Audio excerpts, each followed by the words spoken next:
Now let's go back to the story on the fuel subsidy scandal revealed by the former EFCC boss, Bawa. Now joining us to discuss this further is oil and gas expert Ayodele Oni. Thank you very much for your time. Now, sir, are you in any way surprised by the revelation made by the former EFCC chairman, Bawa, in a publication? Like, what's your reaction to this?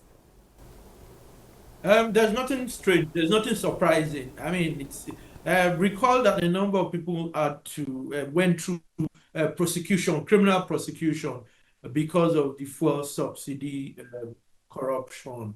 So I think that one, it's not said anything new as far as I'm concerned, and I'll say a bit more. You cannot divorce or divorce politics from oil and gas. And you naturally cannot divorce corruption from politics, generally speaking. So if you cannot divorce um, corruption from politics and you cannot divorce politics from oil and gas, it then suggests that, or you can extrapolate that you cannot divorce corruption from oil and gas. You just need to have stringent rules and you need to enforce those rules. If rules are not enforced fairly and universally, you and people get away. This is sort of things you get. So I'm not surprised. I mean, we did hear all of these things: ghost importing, over invoicing, and all of that, round tripping. From the banking sector to oil and gas, you find corruption as long as, or from the financial sector rather to oil and gas, you find corruption as long as you don't have stringent rules. So it's not said anything new, strange, or surprising as far as I'm concerned. Okay, all right. Now, sir, now with the fuel subsidy now being removed, how can Nigeria ensure that these loopholes, how can the Nigerian government rather ensure that these loopholes do not reemerge in other firms, especially with ongoing petrol imports and market deregulation? Okay, my view has always been there's no point fighting corruption directly. You just incentivize corruption or you make it unattractive. Let me give you an instance. There was a lot of corruption when you had only Nitel.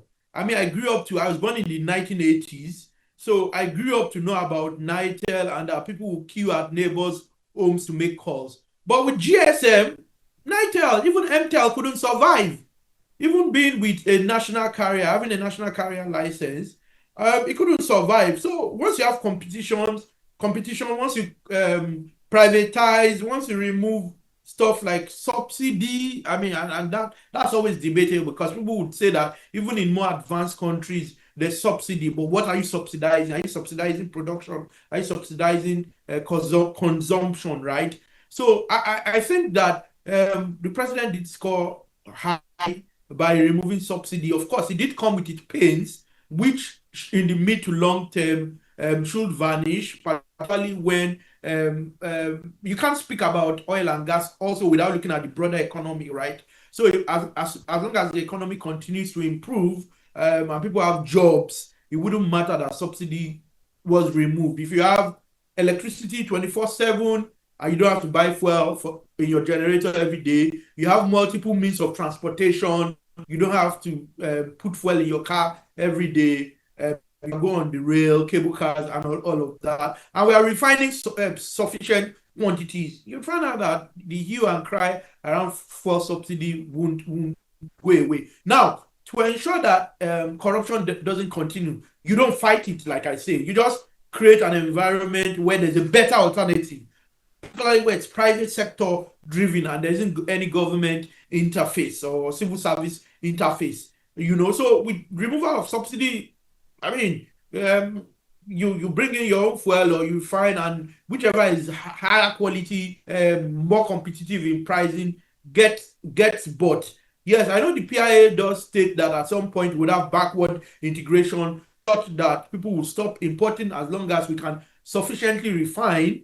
So if we sufficiently refine, we have a number of refineries. Some can only do up to NAFTA and cannot do PMS. So those that do NAFTA determine what they want to do with it, and then those who can do PMS are able to sell to the local market. When we have surplus, then they can export. So I don't really see how it be nearly as corrupt as it was before. So the president has done something that does make sense around this subsidy removal. Like I said initially, you don't fight corruption directly. You just create options that make it worthless being corrupt, right? E.g., removing that subsidy, e.g., creating private sector options, alternatives that are even better than what you currently have that is maybe government driven. All right.